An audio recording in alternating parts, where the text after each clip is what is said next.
Assalamualaikum warahmatullahi wabarakatuh. Di awal langkah marilah kita ucapkan alhamdulillahirabbil alamin atas rahmat, hidayah dan taufik Allah Subhanahu wa taala yang telah diberikan kepada kita semua.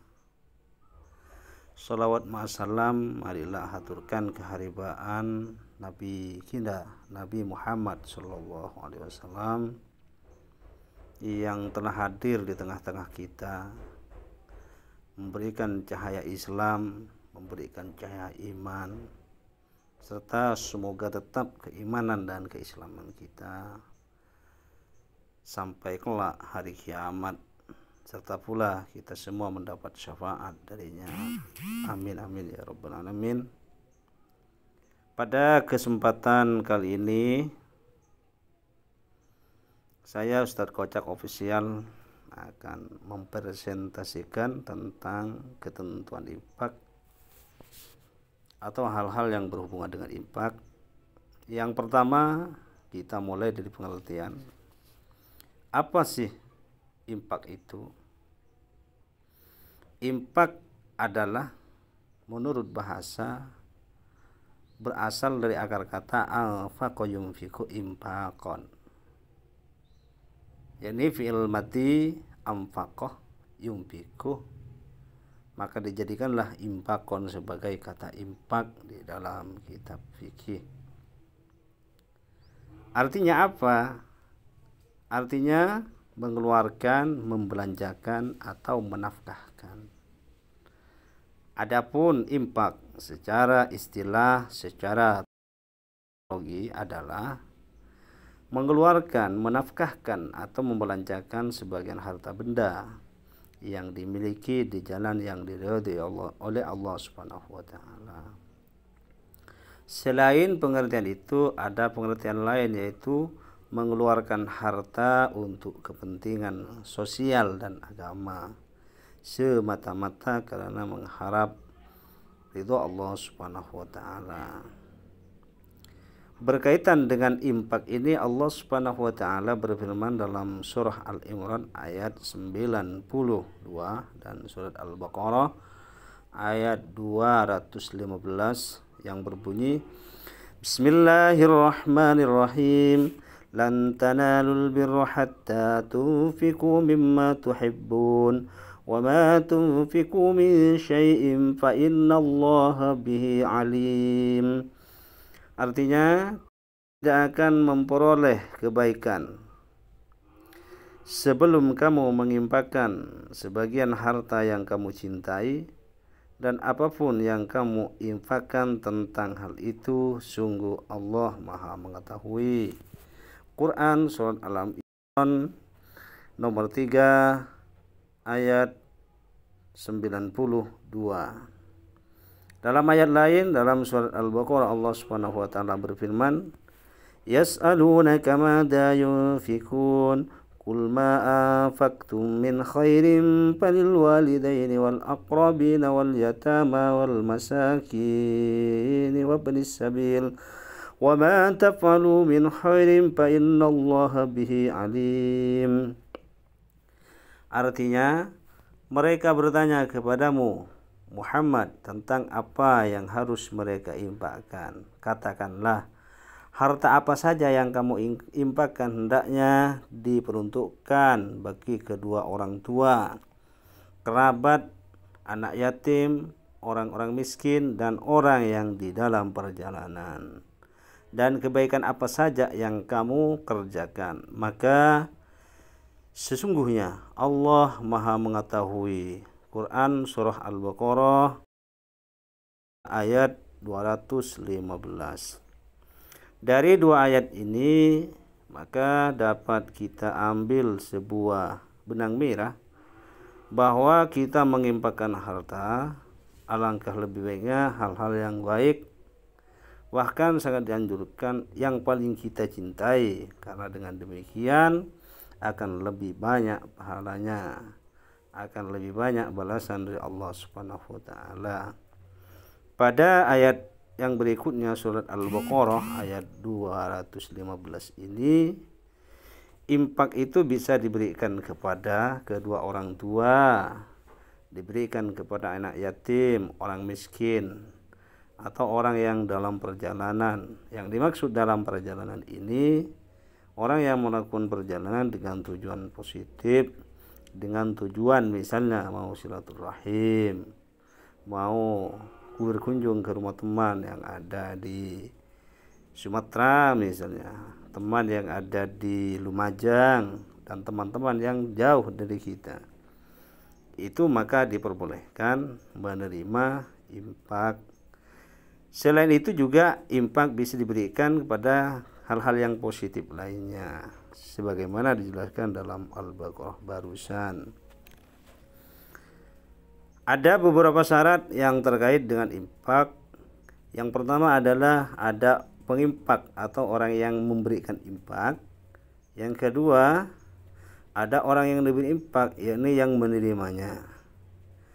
Dan juga ada harta yang diinfakkan. Artinya kalau tidak punya apa-apa ya jangan berinfak. Yang keempat, adanya ijab dan kubul, serah terima. Ijab itu biasanya dilakukan oleh pemberi, kubul itu biasanya dilakukan oleh penerima. Itu salah satu di antara yang membedakan dengan sedekah. Kemudian bagaimana kita menerapkan infak dalam kehidupan? Di sini ada beberapa contoh sebagai bentuk penerapan atau kegiatan infak yang dapat dilakukan oleh kita, oleh siapapun. Pertama, memberikan infak untuk pengembangan pembangunan lembaga pendidikan atau tempat ibadah seperti madrasah, pesantren, masjid, mushola. Yang kedua, memberikan infak untuk memperlancar dakwah Islam seperti untuk pengajian, masjid taklim, misalnya untuk sumbangan terop, sumbangan hal-hal yang berhubungan dengan taklim tersebut. Yang ketiga, memberikan sumbangan untuk lancaran syariat Islam. Seperti apa? Misalnya memberikan sumbangsi atas penerbitan kitab-kitab agama, bulletin-bulletin agama, majalah-majalah Islam, dan hal-hal yang berhubungan dengan Islam lainnya. Itu bisa dilakukan oleh kita, oleh siapapun. Adapun hukum infak, kita dapat perhatikan bahwa infak itu hukumnya pada dasarnya itu sunnah. Namun infak itu menjadi wajib apabila satu dinadarkan, bernadar. Yang kedua, infak itu untuk keluarga, kebutuhan primer yang ada di dalam keluarga. Maka dalam keadaan demikian infak itu hukumnya menjadi wajib. Allah Subhanahu wa taala berfirman dalam surat As-Saba ayat 39 yang maksud kami berikut ini.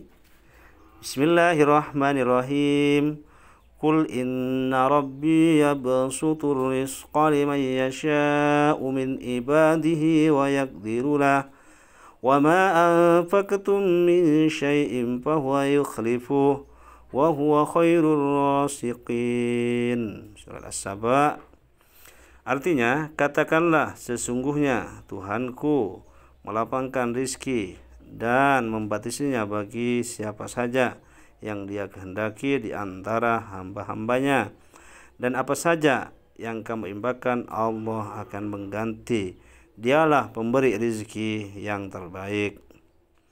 Dari uraian firman Allah Subhanahu wa taala di atas ini, Al-Hafidz Ibnu Katsir memberikan pengertian atau penjelasan bahwa betapapun sedikit apa yang kamu infakkan dari apa yang diperintahkan oleh Allah Subhanahu wa taala kepada kamu dan apa yang diperbolehkannya, niscaya Allah akan menggantinya untukmu di dunia, dan di akhirat engkau akan diberi pahala dan ganjaran.